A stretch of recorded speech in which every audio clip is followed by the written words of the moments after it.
Hola, soy Carlos Bernabé y estamos en Estado de Sitio.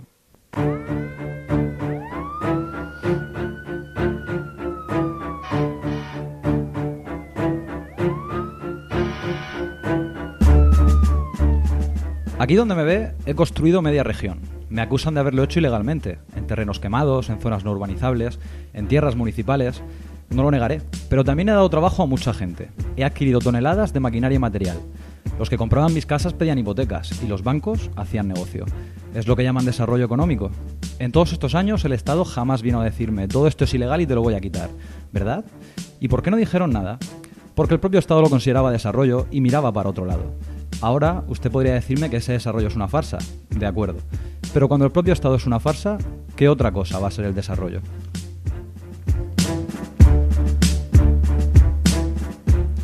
Así describe Petros Márkaris en boca de uno de sus personajes cómo funcionan esas alianzas entre poder económico y político que algunos han llamado progreso. Pero quizás es en esa forma de progreso donde está el germen de la corrupción.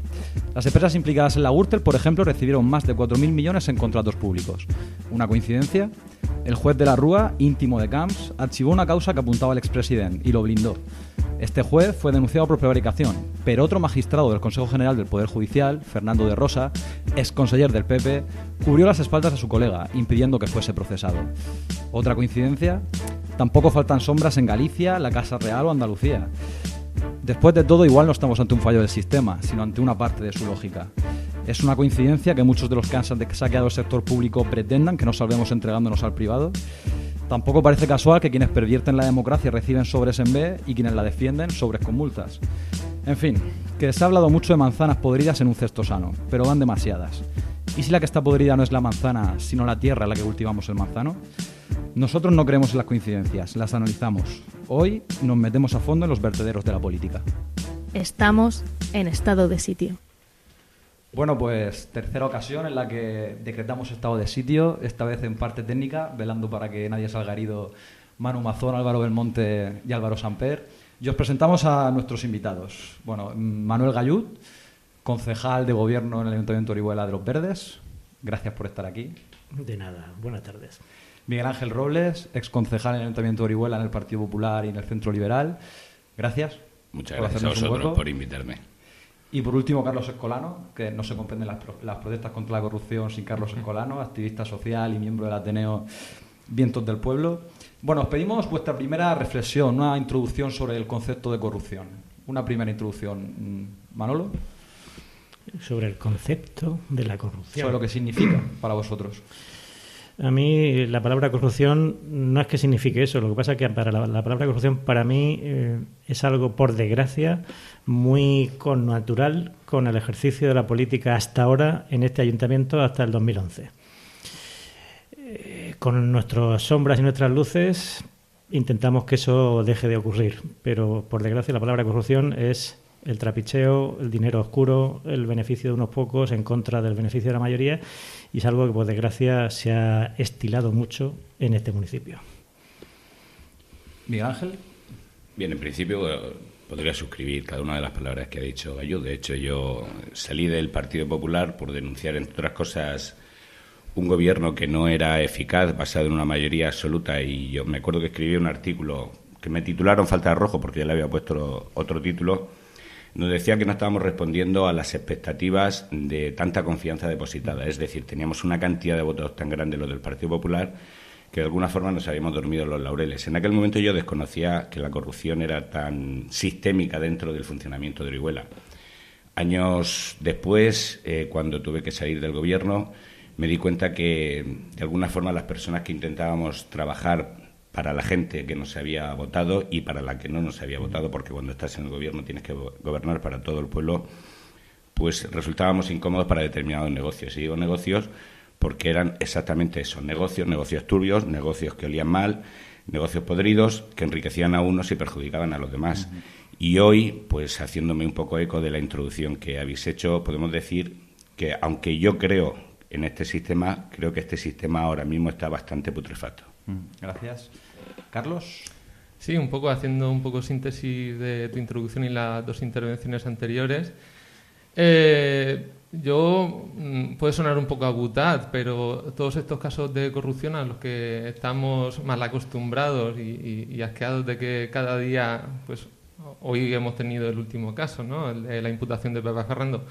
Digo que todos estos casos de corrupción no revelan otra cosa sino el formidable funcionamiento del sistema capitalista. Es decir, puesto que la corrupción es algo inherente al sistema capitalista travestido de democracia en el que estamos inmersos, y obviamente la solución de la corrupción requiere eso, una solución radical, es decir, ir a la raíz del problema, y ese problema se llama capitalismo. Muy bien, seguro que ya tenemos puntos de fricción, pero vamos a empezar a escuchar el primer reportaje y sentamos líneas para el debate. La corrupción dista de ser un fenómeno exclusivo o novedoso de la política española. Una larga lista recorre la historia reciente, desde el escándalo Matesa en el franquismo hasta los casos Filesa y Naseiro, que apuntaron a sendas tramas de financiación ilegal y sobresueldos durante los gobiernos de PSOE y PP en los años 90. En la actualidad, multitud de escándalos salpican a diversos partidos e instituciones. Ello ha provocado que la preocupación por este fenómeno roce su máximo histórico. Como revela la última encuesta del CIS, más de un 44% de los españoles expresan su inquietud por la corrupción. También aumenta la desconfianza en las instituciones. Según el Eurobarómetro del pasado octubre, hasta un 75% de españoles piensa que el Estado no lucha contra la corrupción. Recientemente, el juez Silva manifestaba los problemas de la justicia en este ámbito. Sin embargo, cuando la justicia tiene que funcionar con personajes conocidos, ilustres, que tienen poder político, económico, se alteran todas las constantes. El norte pasa a ser el sur, el este pasa a ser el oeste y cambia todo. En el plano autonómico, la Generalitat Valenciana ha sido una de las más afectadas. A la trama Gürtel se suman, entre otros, los desvíos de fondos de cooperación, el trato de favor a empresas aliadas a través de Radio Televisión Valenciana o las megaconstrucciones tales como el Museo de las Artes o la Ciudad de la Luz, cuyos sobrecostes arrojan más incertidumbre sobre la gestión de caudales públicos. Según el periodista Sergi Castillo, el volumen de negocio generado por la corrupción valenciana habría alcanzado 12.500 millones de euros. El autor de Tierra de Saqueo explica además cómo las corruptelas alcanzaron todas las áreas del gobierno autonómico. ¿Quién llama a una persona el día de Nochebuena, a la hora de la cena, con la mesa puesta para decirle amigo, te quiero un huevo? Es una persona con una gran relación con Francisco Camps, y eso explica todo lo que ha sido una estructura, cómo se arraigó, cómo estos 90 contratos de los que hablaba, 16 millones de euros de dinero público, pues ha alcanzado prácticamente todas las consejerías, toda la administración valenciana, Diputación de Castellón, Radio Televisión Valenciana, y funcionó a nivel global, no era un hecho aislado, ¿no? Asimismo, durante el 2013, 1 de cada 3 casos de corrupción valenciana eran investigados en el municipio de Orihuela. El famoso caso Brugal, que supone un volumen de 813 millones de euros, ha revelado una oscura alianza que vincula, entre otros, a los empresarios Ángel Fenol y Enrique Ortiz con las estructuras de gobierno del PP de la provincia de Alicante. Hoy, en Estado de Sitio, hablamos de corruptos, corruptelas y las razones de su impunidad. Estado de Sitio. Si os parece, os planteo una primera pregunta, empezando por el final del reportaje. Orihuela tiene 3 exalcaldes procesados, el 50% de los concejales del Partido Popular imputados. La pregunta que os planteo es, ¿Orihuela respecto al panorama global es una excepción o es una exageración de la norma? ¿Cómo veis esto vosotros? Hombre, Orihuela reúne unos requisitos que supera la media a nivel de municipios. Está en lo que supone el Partido Popular a nivel de Comunidad Valenciana en la media, porque el Partido Popular a nivel de Comunidad Valenciana está corrupto, perdido. Ahora, a nivel de municipios, por desgracia, superamos la media. Tener el 50% de los concejales de un grupo de 12, tenerlos imputados en este ámbito, pues es vergonzoso para un municipio como Orihuela sentirse representado por personas de este tipo. Pero quería hacer un inciso en cuanto a lo que ha sonado antes y en todo lo que ha quedado pendiente de la intervención anterior. Estoy de acuerdo con Carlos que el sistema capitalista, por su naturaleza, tiende a la corrupción, porque es un sistema que tiende al beneficio, por el beneficio a costa de lo que sea. Y cuando un sistema persigue como primer y fundamental objetivo el beneficio económico, vale todo. Y vale venderse al mejor postor, aunque sea pisando al de al lado. Es un sistema de entrada que tiende a la corrupción. Miguel Ángel. Bien, vamos a ver. Yo creo que Orihuela efectivamente está por encima de la media de los municipios corruptos. Además, en Orihuela se da el caso de que hay muchos concejales que están en más de una causa inmersos, lo cual hace más lamentable todavía. No es digamos que hayan caído en una gestión por pertenecer a un órgano colectivo del cual a lo mejor simplemente votaban sin saber exactamente lo que se votaba, que yo puedo haber participado de decisiones en las que no eres consciente realmente y te fías de tus compañeros, sino que han participado en más de una causa y además hay grabaciones en donde explícitamente reconocen que forman parte de esa causa. De hecho, yo estoy en las grabaciones de Gürtel, pero yo estoy en una grabación en la que dicen que hay que acabar conmigo. O sea, estoy justo por lo contrario. Luego, si uno tiene una línea de conducta diferente, no apareces como imputado, sino que puedes aparecer como persona molesta. Y en eso, pues, me alegro de aparecer como alguien que molesta ese sistema de corrupción. Yo sí que quería contestar a Carlos que no es el sistema capitalista la causa de la corrupción. El sistema capitalista, como ha dicho Manuel, puede favorecer la corrupción en cuanto que la búsqueda del beneficio se considera legítimo. Lo que pasa es que no se considera legítimo desde cualquier punto de vista. Si vemos las satrapías como Libia, como Corea, que es un régimen comunista, como la salida de Rusia, con todos los oligarcas que se han quedado con los recursos que tienen inmensos esa antigua república socialista, o el funcionamiento de la casta dirigente comunista en China, o si nos vamos a los regímenes socialistas de Latinoamérica, vemos que las castas dirigentes son tan y más corruptas. Incluso algo que han defendido muchas veces, como es el medio ambiente, pues podemos poner el ejemplo del mar de Aral, por tener ejemplos de que no es el Partido Comunista ni es el capitalismo, sino que es la condición humana. A diferencia de eso, en donde hay democracia se puede denunciar sin que te maten o sin que ir a la cárcel o teniendo menos posibilidades de que ocurra eso. Por lo tanto, la democracia es una garantía, en principio, de transparencia y es una garantía de que se puedan hacer programas como este. De hecho, estamos en un municipio altamente corrupto y estamos aquí 4 personas debatiendo sin que haya ningún problema, en principio, en que lo hagamos. Creo que el problema de la corrupción en España no se lo podemos echar solo y exclusivamente a los políticos. Creo que hay aquí un clima, digamos, de permisividad social. Yo recuerdo que hace unos años me presenté a una campaña como candidato autonómico por la provincia de Alicante. Y llevábamos como eje de la campaña, o digamos como plato fuerte, la denuncia de la corrupción. Eran tiempos en que gobernaba Zaplana, no gobernaba todavía Camps, y ya denunciamos la mayoría de las cosas que han surgido ahora. Uno de los asesores que en aquel momento nos ayudaba nos dijo, bueno, vosotros si queréis hablar de la corrupción, hacerlo, pero que no se note mucho, dice, porque a la gente le da igual.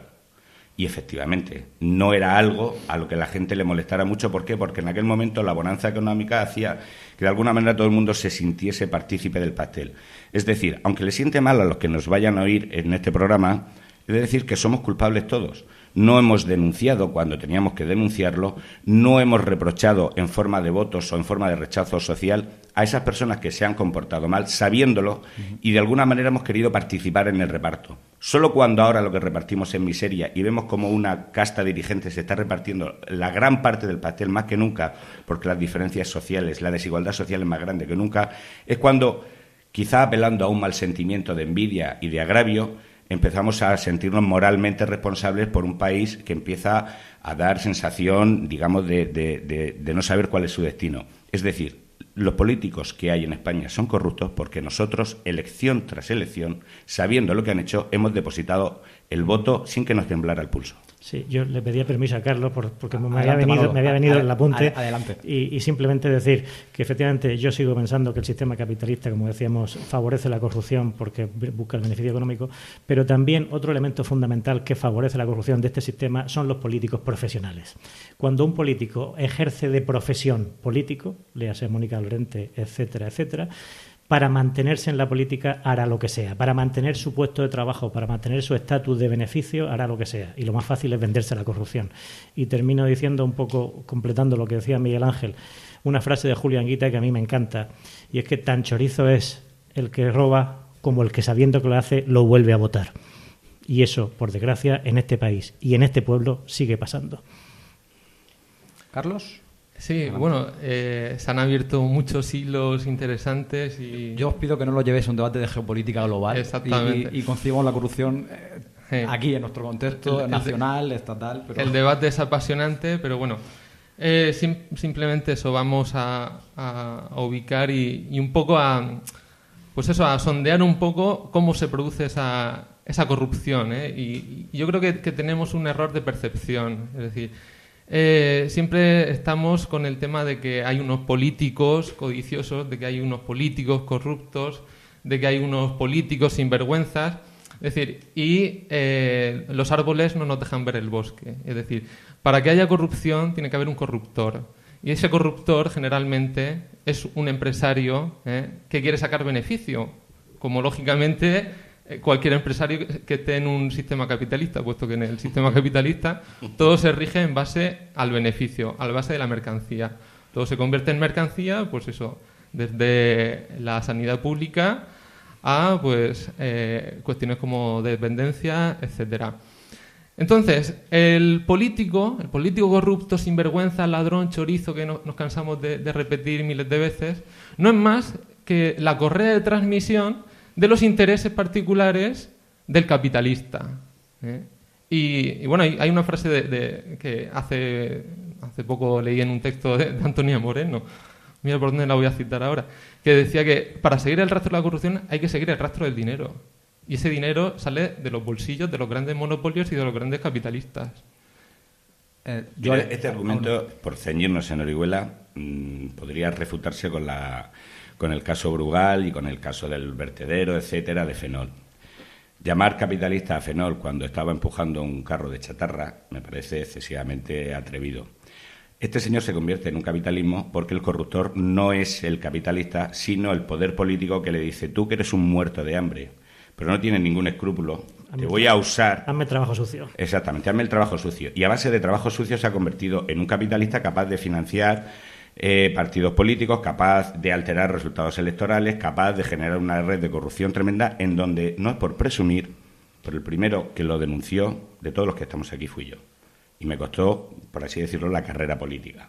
Cosa que no me arrepiento, porque hice lo que tenía que hacer en aquel momento. De hecho, el caso Calpe lo denuncié yo y me costó un juicio en donde se me pedían 50 millones de pesetas y 10 años de cárcel. Quiero decir, yo tengo suficiente aval, a pesar de defender el sistema capitalista y la democracia liberal, como para decir que creo que el sistema, con todos sus fallos, es el mejor posible, ahora mismo, en este momento, pero que los que no somos a lo mejor buenos somos la sociedad. Y voy a poner un ejemplo que traía de unos apuntes de José Antonio Marinas sobre una jornada de la Federación de Municipios y Provincias hablando de cómo se puede tratar la corrupción, cuál es el fenómeno de la corrupción. Y él ponía el ejemplo de cuál es la percepción de la corrupción y, digamos, la escala moral en diferentes países, en diferentes democracias avanzadas. Y ponía el ejemplo de Suecia, donde una primera ministra tuvo que dimitir como cargo público porque había aprovechado los vuelos continuos que ejercía en su cargo de primera ministra, los puntos que le regalaba la compañía, para usarlos luego en su familia. No hay ninguna ley que diga que eso no se puede hacer, pero cuando eso salió a la luz pública no le quedó más remedio que dimitir, como le ha pasado a varios cargos públicos muy relevantes, ministros y presidentes de partido y de gobierno en Alemania, con el caso de los doctorandos.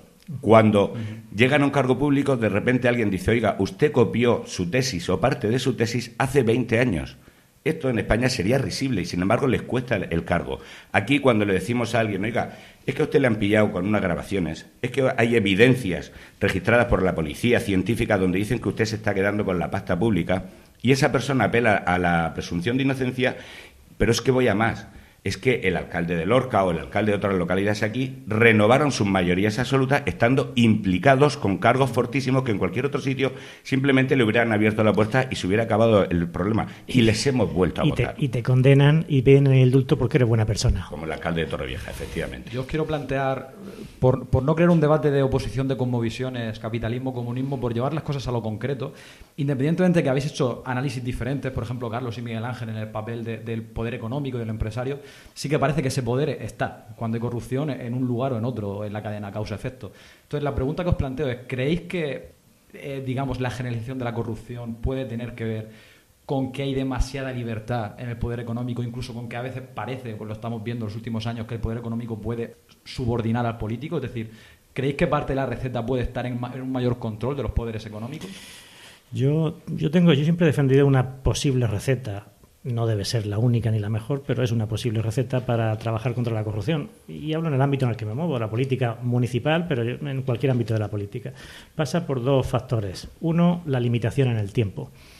Lo que uno no puede estar toda la vida viviendo de la política, porque eso lleva al político profesional y lleva a ser carne de corrupción. Cuando uno sabe que su tiempo pues es limitado, pues como uno cuando es presidente de la comunidad de propietarios. Sabes que te toca para 1 año, para 2 años, y en ese tiempo pues tratas de hacerlo lo mejor posible. Pero eso hay que unirle a un segundo factor para que no se convierta en manzana podrida en ese pequeño espacio de tiempo que pudiera disfrutar de esa corrupción. Y es lo que yo llamo la responsabilidad civil subsidiaria. Yo entiendo que debería hacerse una ley estatal que toda aquella persona que tenga un cargo público con responsabilidad en la administración de los bienes generales tiene que ser responsable subsidiario sobre lo que administra. ¿Eso qué quiere decir? Que si yo, bajo mi responsabilidad de mi mandato, creo una deuda a la administración que yo estoy gestionando, yo tengo que ser responsable de eso ante mis ciudadanos. Y tú dirás, bueno, así nadie se atrevería a hacer nada. Pues sí, ¿por qué no? Tú tienes un presupuesto al cual tienes que atenerte y tú tienes una cantidad X de dinero en las arcas municipales que cuando tú salgas tienes que ser responsable de que esa cantidad no haya disminuido o por lo menos dentro de unos márgenes que se puedan entender razonables. Y ante una emergencia o ante una situación excepcional de gasto excepcional, en un ayuntamiento existen mecanismos de consulta ciudadana y si no habrá que crearlos para que sea la ciudadanía la que tome esas decisiones por encima de lo normal. Pero un gestor que maneja un presupuesto normal tiene que atenerse al mismo. Y si yo cuando entro en mi concejalía, en mis arcas municipales existen X euros, yo cuando me vaya tienen que existir al menos esos X euros. De esa manera no podré favorecer a nadie con dinero público. Esa es una posible receta de casa, de andar por casa, pero creo que sería muy práctica. Limitación en el tiempo de los mandos de los políticos y responsabilidad civil subsidiaria sobre los bienes que gestiona un político en el ejercicio de su cargo público. Sí. Carlos. Sí, yo simplemente, pues eso, quería comentar que en este país y en este momento, actualmente los medios de producción y los medios financieros, es decir, el poder lo tienen los empresarios, lo tienen las manos privadas. Y el poder político es subsidiario de estas manos privadas. Es decir, en una hipotética pirámide, abajo estaría, pues eso, la clase trabajadora, arriba estaría, un poco por así decirlo, nuestras esperanzas o nuestros gestores, que serían los políticos, ¿no? Los dirigentes, los alcaldes, los diputados, etcétera. Y arriba estarían los dioses, y esos dioses son pues las grandes empresas capitalistas, los grandes monopolios y en fin, es decir, un poder político amordazado por un poder económico. Es decir, lo que hay que hacer es invertir esa relación, que el poder político pueda, de alguna manera, tener las manos libres para gestionar, es decir, que no esté atado. Porque ahora mismo, un caso como el de Alicante, es decir, en Alicante ¿quién manda? Manda Sonia Castedo, manda el PP. En Alicante quien manda es Enrique Ortiz, que se ha convertido en el dios. O sea, es el dueño de Alicante. Es decir, y mientras esa relación de poder no se pueda invertir, pues sí, estaremos haciendo un esfuerzo titánico por hacer reformas, limitaciones, tal, pero mientras ese aspecto, que para mí es fundamental, sea intocable, pues estaremos de alguna manera perdiendo el tiempo, en definitiva. Empiezo a intuir que a Carlos el sistema capitalista no le gusta. Pero, en fin, vamos a ver si... Se va desnudando la gente. Sí. No, pero lo ha dicho de entrada, él de entrada lo ha dejado claro. Voy a pedir concisión y así podemos tratar más temas. A mí tampoco me gusta el sistema capitalista. No soy tan radical como Carlos, no llego a su altura del radicalismo, pero a mí el sistema capitalista como tal no me gusta. Vamos a dejar a Miguel Ángel, era un inciso. Que quiero que aterricemos en política realista. La pregunta que quería bajar al ayuntamiento. La pregunta que nos habían planteado es si creemos que tiene que haber algún tipo de control, evidentemente. Incluso las personas que creemos que el sistema capitalista, junto con una democracia de poder limitado, es la mejor forma que tenemos actualmente de administrarnos, somos muchos de nosotros partidarios de que ese poder económico tenga un control. De hecho, yo creo que a Carlos debería de estar a favor del neoliberalismo, porque está proletarizando a la población. Es decir, estamos consiguiendo, gracias al predominio de las teorías neoliberales, que haya cada vez más proletarios y menos clase media. Es decir, la plutocracia está creciendo gracias a este sistema, pero también estamos creciendo los que cada vez dejamos de ser clase media y nos estamos proletarizando. De alguna forma se está cumpliendo el sueño de la izquierda, aunque no creo que sea ese el objetivo. Son las contradicciones del capitalismo. El sueño que ha dado de la revolución. No nos dejes el sueño a mitad, por favor. No, pero a mí esto... que se está cumpliendo. A mí esto me parece... Vamos a escucharnos, que sí. Me parece que es de cajón que este sistema de falta absoluta de control que se impuso gracias a las políticas de Thatcher y a las políticas de Reagan, ahora mismo se está demostrando que era una forma de expolio de muy pocos sobre el resto de los mortales. Creo que ese sistema, la gran mayoría de la población, incluso aunque se esté apoyando por parte de muchos, en el fondo no está de acuerdo con ese sistema. Yo claramente me asigno o me apunto a la corriente liberal de gente como Stuart Mill, que creen que el poder tiene que estar limitado, pero el poder económico también tiene que estar limitado. Y yo soy de los que creo, además, en los bienes públicos y creo en la sanidad pública, creo en la enseñanza pública, lo he defendido públicamente. Hace poco aparecieron varios artículos míos defendiendo la sanidad pública y felicitando a la Marea Blanca de Madrid, porque creo que es la que ha conseguido parar, por ejemplo, el modelo Alcira. Se puede ser defensor de este sistema, pero desde unas, digamos, posturas no radicales. Medidas concretas que se deberían de hacer. Lo que ha dicho él de limitación del poder del político a un tiempo, pues creo que es fundamental. Aumentar la separación de poderes entre dentro de la estructura del Estado, el poder ejecutivo, el legislativo, el judicial, el económico, etcétera. Eso forma parte de la teoría liberal. Cuantos más poderes separados y que se contrapesen entre sí, más difícil es ejercer un poder hegemónico y, por tanto, más necesaria es el consenso de las políticas. Lo que le pasó, por ejemplo, a José María Aznar. Cuando ganó el primer mandato, gobernó mucho mejor que en el segundo, porque en el segundo tenía mayoría y nadie le ataba las manos. En segundo lugar, creo que hay que reformar el sistema electoral. Creo que los partidos no pueden ser castas blindadas donde se fomente la aquiescencia sobre el talento, sobre la independencia, sobre el juicio crítico, sobre la capacidad de trabajo. Creo también que el sistema electoral debe de abrirse un poquito más, que hay barreras como el 5% que pueden ser excesivas. Yo creo que sería más razonable un 3%. Creo que además se sobrepremia a los partidos nacionalistas en este sistema y eso está condicionando la política nacional.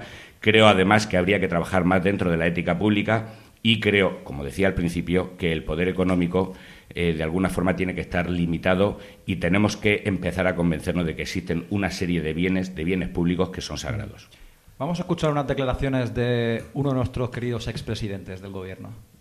Todo el mundo sabe que en este momento en España hay un problema de corrupción que antes no había. Todo el mundo sabe que hay tramas organizadas, institucionalizadas, que al amparo del poder pues han hecho operaciones muy irregulares y que son los actuales gobernantes, porque eso afecta al partido del gobierno y por lo tanto al gobierno, los que tienen que responder ante la opinión.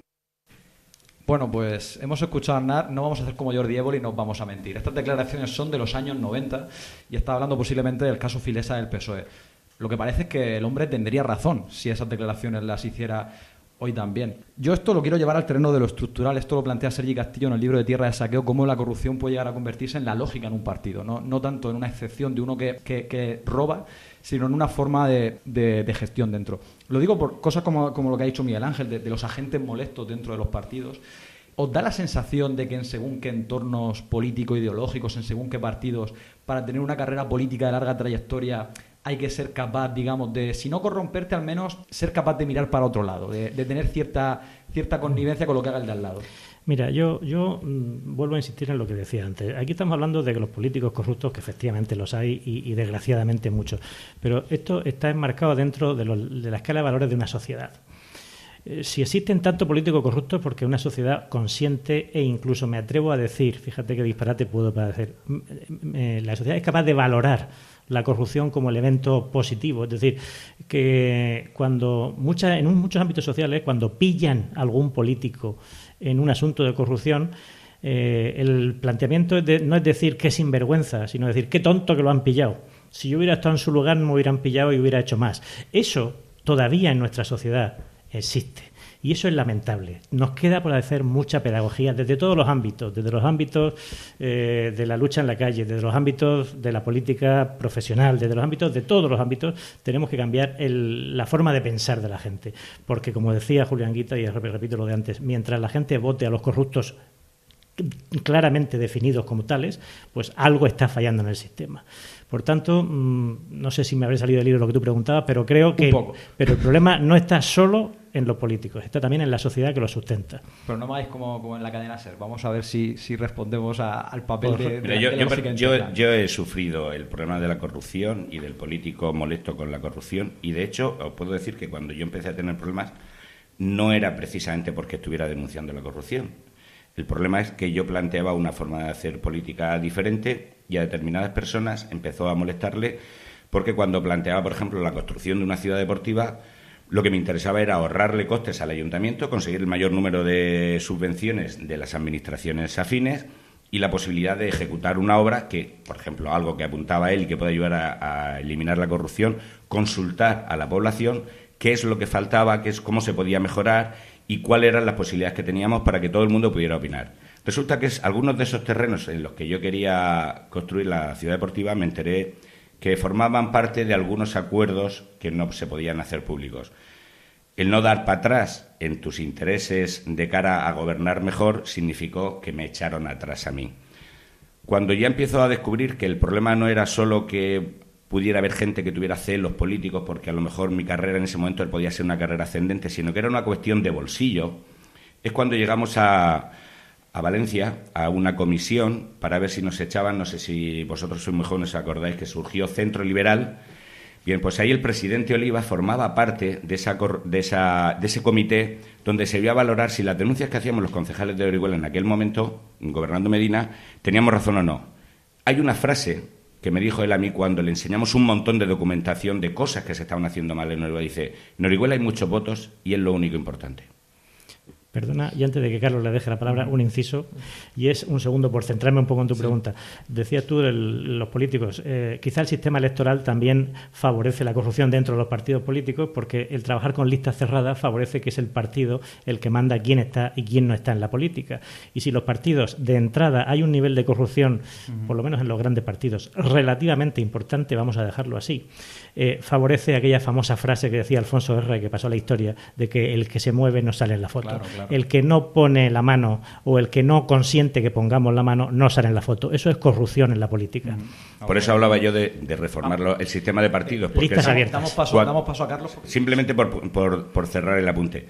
Cuando tú tienes un partido en donde para conseguir un puesto, digamos, tienes que jugártelo en una carrera electoral con otro dentro de tu propia estructura, es el propio partido el que se autodepura. Porque si yo sé que Manolo Gallú es un sinvergüenza, yo para ganarle la carrera política en Orihuela y ser el candidato en lugar de él, yo le voy a denunciar. No voy a esperar a que llegue a ser concejal. Antes de ser concejal y candidato ya le denunciaré yo dentro de la propia estructura del partido. El problema de la lista abierta es que igual financian más a un candidato que a otro, que también. Carlos. Sí, a mí me hace muchas gracias a todas estas discusiones de a ver qué ley electoral más justa, a ver qué medida anticorrupción hacemos más efectiva, más elocuente. Cuando la Constitución, es decir, vamos a ir al origen, la Constitución ya de por sí es un elemento de control del capitalismo y es un elemento condicionador, puesto que y además en la última reforma que hicieron PP y PSOE en veranito lo demuestra. Es decir, se prioriza antes el pago de deudas y de compromisos con la troika antes que hacer un gasto social o un gasto que se ajusta a las necesidades de la población. Es decir, las medidas que se están utilizando pues para limitar el poder de las empresas y de los grandes monopolios, ¿realmente somos tan ingenuos de creer que esas grandes empresas van a ceder sus privilegios y que de repente el Banco Santander va a decir he sido malo, ahora voy a ser bueno y voy a dar las casas que he desahuciado a la gente? Es decir, creo que estas medidas son pues eso, similares a esos cantos de sirena como lo de subir impuestos a los ricos. Es decir, cuando lo que no tendría que haber es ricos. Es decir, pues esto igual. Es decir, no puede haber un poder económico y perdonad que me repita, pero es que es fundamental. No puede haber un poder económico por encima del poder político. Si no estamos maniatados. Antes de continuar con el debate, que hay elementos ya también, vamos a escuchar a la voz del pueblo, a ver qué nos cuentan, qué nos trae el afilador esta semana.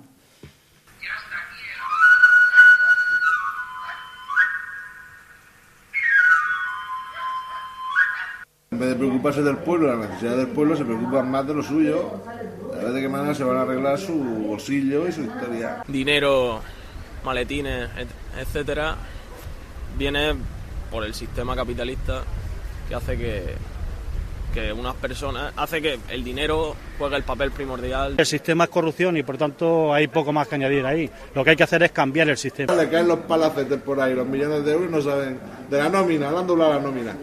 Vamos. El mangarín. Este es el mangarín. Del fenol ese que parece que trinca ahí a machete y que parece que quien pase por el ayuntamiento tiene que pedirle permiso para gobernar a ese tío. Mancebo, por ejemplo, cambia de partido como si es que se cambia de chaqueta o de calzoncillo todas las mañanas. Porque está claro que lo que quiere es estar metido en el ayuntamiento y quiere gobernar en un área donde pueda manejar. Llenarse el bolsillo y el que más pueda pisar al que menos puede. Afilada la voz de la gente. Os voy a plantear una pregunta porque no dé tiempo a tratar algunos tópicos más de este tema. La ley es igual para todos, menos el artículo que consagra la inviolabilidad de Juan Carlos, pero la ley es igual para todos tal y como está escrita, pero lo que se viene a plantear muchas veces es que la ley sí, pero la justicia no. Os lo digo porque, por ejemplo, los casos de corrupción como el caso Neymar estalla porque un socio del Barcelona tira de la manta. Aquí el caso Brugal estalla porque Fenol, buscando rédito de las fricciones internas del PP, colabora con la Fiscalía, el propio Fenol. Algo increíble. Lo de Blesa porque un juez hace una interpretación alternativa del derecho, va a por él, pero casualmente ese juez se lo cargan. Entonces, como que parece que cuando la corrupción se empieza a atajar entre los de arriba es porque tienen fricciones entre sí más que por haber un sistema judicial preparado para defender a los de abajo. ¿Cómo veis esto? ¿Creéis que la justicia tal cual está el sistema judicial en España está preparada para enfrentarse a la corrupción o que es parte, digamos, de esas alianzas que quieren defenderla? El sistema judicial español está corrupto, está corrompido. Es corrupto y está corrompido porque todas las cabezas que están en la cúspide del Poder Judicial están elegidas por los grandes partidos y ahí ponen a sus amigos para que cuando a alguno le pillen con la mano en la masa y llegue su caso hasta la cúspide judicial, pues sea suelto o sea impuesto una pena mínima que no tenga que ni siquiera cumplir cárcel. Eso es corrupción en la justicia. La justicia de este país, como decía el señor Pacheco en su día, es un cachondeo. Y el pobre desgraciado de la calle, ese no tiene medios económicos para poder apelar a la justicia básica a la que tiene derecho y ante cualquier mínima causa pues tiene que cumplir ante la justicia de forma rápida y desgraciadamente injusta, mientras que el sinvergüenza que roba muchos millones, que nos los roba a todos nosotros, ese señor sabe que con los medios que tiene propios y que le pone su partido a su disposición, o sea, un partido defiende a corruptos de sus filas que nos han robado a todos, pone todos los medios de abogados a su disposición para que su caso vaya pasando nivel tras nivel para llegar al Consejo Superior del Poder Judicial o al Tribunal Superior de Justicia, donde están los amigos corruptos de los políticos en el Poder Judicial que les van a salvar el culo. Esto es un cachondeo. El sistema judicial español está corrompido. Esta vez me ha respondido, Manolo. Bien, yo creo que el problema no es exactamente que esté corrompido, sino que es corrupto la forma en la que se elige a los representantes del Poder Judicial. Antes hablaba de la necesaria separación, una verdadera separación de poderes para que haya ese contrapoder, ese juego de contrapesos que impida, digamos, que uno se pise en la manguera a otro o que todos en realidad estén pisando la misma manguera porque es la manguera de todos. Si la propia figura del fiscal general del Estado es una figura de elección política que te elige a alguien, salvo que tú seas una persona de una auténtica integridad intachable, va a ser muy difícil que te sustraigas a la necesaria colaboración con determinadas figuras delictivas porque pertenecen a aquellos que te han elegido y a aquellos que en el fondo le debes ser quien eres en ese momento. Además, la justicia no puede ser justa cuando está absolutamente colapsada. Las noticias sobre el colapso de los juzgados en Orihuela, en Torrevieja, en Elche, en Alicante, etcétera, es algo demencial, es imposible, se archivan las causas. La justicia, cuando pasa determinado tiempo, ya deja de ser justicia porque pierde el carácter de ejemplaridad. Y me da la sensación que además estamos empezando a perderle definitivamente el respeto a la justicia, lo cual es realmente grave. Luego, además, nos damos cuenta que la justicia española es un sistema excesivamente garantista.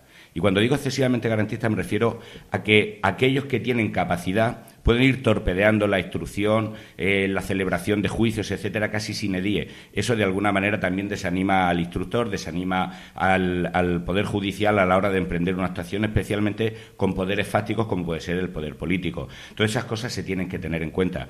Y creo que una de las medidas es, además de separar definitivamente la justicia de, digamos, el poder político, dotarla de los medios necesarios para que tenga esa capacidad de ejemplaridad. ¿Carlos? Sí, la justicia, como el Parlamento, como el Estado, pues es un mecanismo más del sistema. Y tomando lo que ha dicho Miguel Ángel, el concepto de garantismo. Es decir, la justicia es garantista para unos, obviamente. Es decir, para la clase privilegiada, para la clase capitalista. Es decir, la clase obrera es la que está sufriendo la opresión y las injerencias de todo tipo del sistema judicial y está absolutamente desamparada. Yo quería poner un inciso de un apunte práctico sobre la corrupción en el sistema judicial español y en Orihuela. ¿Qué pasa en Orihuela con el caso Brugal? Que es un caso de miles de folios que necesita mucho tiempo para ser estudiado. Cuando llega algún juez que se pone de verdad a estudiarlo, como el que había anteriormente, y ya llega a punto de meter mano al tema, pues se le ofrece un cambio de sitio, un cambio de ubicación, de mejora, vaya usted, lo vamos a trasladar a tal sitio. Y claro, cualquier juez, en el ámbito de su mejora profesional, pues acepta dicho cambio, objetivo conseguido. El juez que me iba a condenar a toda la cúpula del PP de la Vega Baja, en especial de Orihuela, se va a otro sitio, llega a otro juez y necesita otro puñado de meses para estudiarse ese puñado de folios. Eso es corrupción en el sistema poder judicial en Orihuela. Además, lo de España es curioso, somos de los países con más abogados, pero tenemos 10 jueces menos por cada 100.000 habitantes que la media de la Unión Europea. Pero te he contado ese caso. Da un síntoma de qué interés hay. Te he contado el caso de Orihuela porque es lo que más cerca nos pilla. Claro.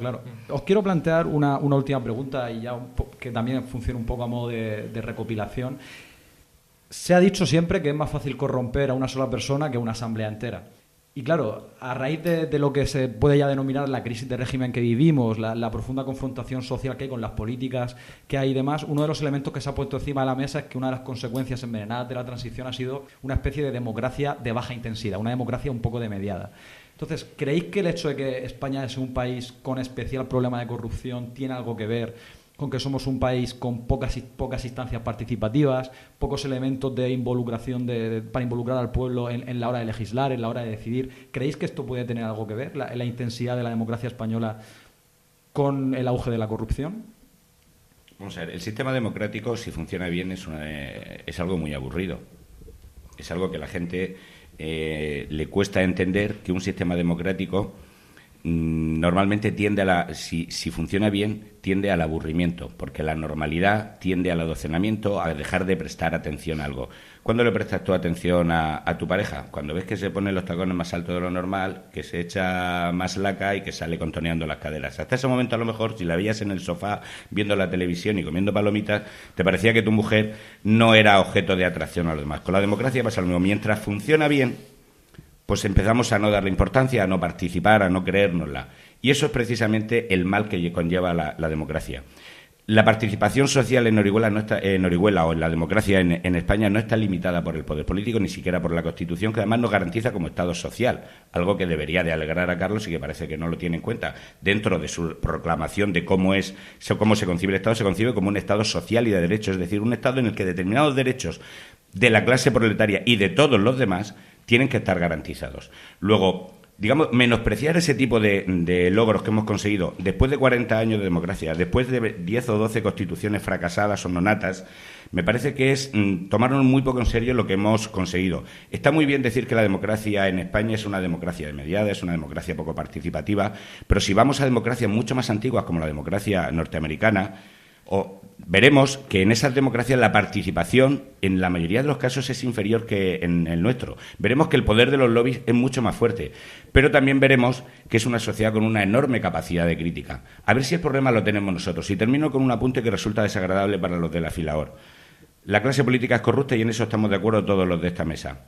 Pero ¿cuántos de los que han dicho eso no han votado a alguna persona que ha caído en la corrupción? ¿Cuántos de esa gente no se baja descargas ilegales de Internet? ¿Cuánta de esa gente no ha pedido un favor para un familiar suyo para que lo coloquen por delante de otro? ¿Cuánta de esa gente no ha intentado meterse en una fila el primero a cambio de la buena educación de un tercero?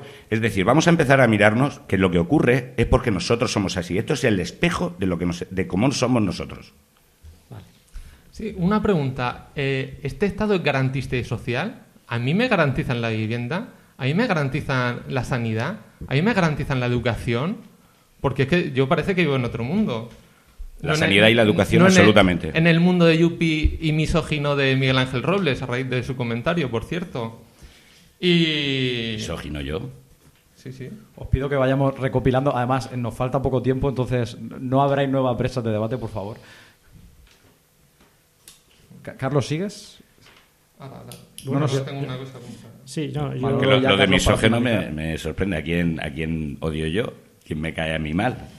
No, yo quería apuntar una cosa. Es simplemente que quizá un mayor nivel de participación de la gente en la vida pública, pues sí, sería una mayor garantía de evitar tentaciones de corrupción. Pero vuelvo a lo del principio. Hace falta todavía mucha pedagogía en la calle para que la gente se implique en la cosa pública. Porque la gente no se implica en nada. Uno de los grandes triunfos del sistema capitalista ha sido conseguir meter a la sociedad, sumergir a la sociedad en un espíritu individualista. El individualismo es el mayor enemigo de la cosa pública, porque cada uno va a lo suyo y eso es muy fácil de manejar. 30 segundos si queréis a cada uno para concluir y vamos acabando. Sí, retomando un poco lo que comenta Manolo, es decir, la corrupción se ha convertido en cultura. Es decir, lo que en principio tendría que ser una excepción, pues se ha convertido en algo sistémico e inherente, es decir, en algo estructural. Y gran parte de ello, es decir, esa individualización de la sociedad, ese pasotismo, ese voy yo a mi bola y tal,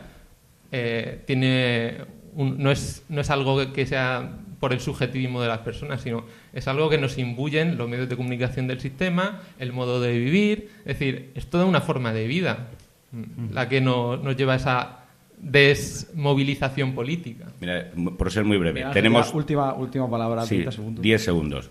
Tenemos un régimen que en el fondo es bueno y además tenemos el mecanismo de intentar hacerlo mejor. Y es muy sencillo si cuando vamos a votar votamos con responsabilidad. Y aquellas personas que están bajo sospecha, no digo ni que sean culpables, simplemente que estén bajo sospecha, que vayan en una lista, que no obtengan ni un solo voto esas listas. Ya veremos qué rápido se depuran los partidos. Sí, yo terminar simplemente decir una experiencia personal en mi vida pública. Yo desde que estoy en el poder, gobernando, he tenido la desgraciada experiencia de recibir a una cantidad de personas no pequeña que yo consideraba de izquierdas, consideraba progresistas y enemigos de la corrupción, a pedir enchufe. Eso a mí me deprime, a mí me ha decepcionado socialmente mucha gente, porque han venido a pedir enchufe cuando eran los que luchaban contra los enchufes. Por supuesto, no se los he dado.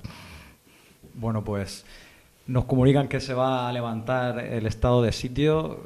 Os he visto a veces un poco pesimistas con el ser humano. Menos mal que el marxismo superó el determinismo y descubrió que el sistema genera al hombre, pero el hombre también puede generar un nuevo sistema. Hay más gente que piensa así, es no solo el marxismo. Nos comunican que Roge, que está en su exilio particular en las trincheras griegas, nos manda la crónica aprovechando un alto en fuego.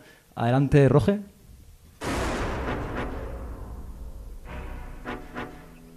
Buenas tardes, Carlos. Establecemos conexión una semana más desde posiciones cercanas al campo de batalla, donde convivimos con la melodía de los disparos. Las horas pasan lentas en el frente y, envuelta por el frío, el miedo y la humedad, nuestra infantería, en los momentos de soledad, encuentra consuelo contemplando fotografías de sus seres queridos o implorando a las divinidades y rezando oraciones en el caso de aquellos que creen. Os cuento esto porque hoy el corresponsal de guerra quiere hablar de fe. ¿Por qué? Os preguntaréis. El motivo es sencillo. ¿Cómo obviar el papel de la fe en nuestros días cuando nos han convencido por activa y por pasiva de que el bienestar de la ciudadanía y la salud de la economía dependen exclusivamente de la confianza de los mercados, es decir, de la fe de los inversores? ¿Cómo no hablar de fe cuando vivimos en un estado en el que la ministra de Empleo encomienda nuestro futuro a la Virgen del Rocío? ¿Cómo no hablar de fe cuando tenemos un presidente del gobierno que ante escandalosos episodios de corrupción no duda en expresar la confianza ciega que tiene en la inocencia de sus compañeros imputados? Y es que, desgraciadamente, contamos con una generación de políticos que representan a la España más rancia y que, como ya reconoció Zaplana en su día, entraron en política para forrarse.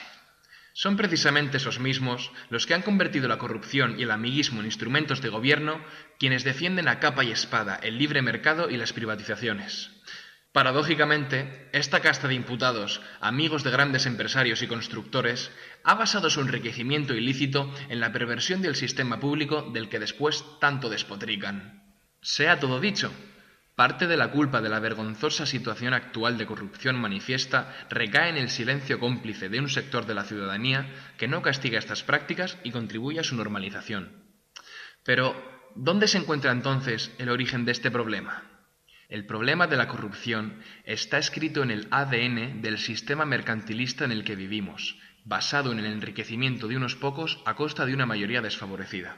La falta de transparencia es síntoma de la poca calidad democrática de nuestras instituciones, y las leyes y medidas encaminadas a aumentar los beneficios de las entidades financieras y corporaciones nos ayudan a ver quién tiene realmente el poder. ¿Gobernamos los ciudadanos a través de nuestros representantes? ¿O gobiernan las grandes constructoras a través de sobornos? La corrupción es el aceite que durante años engrasó nuestro sistema.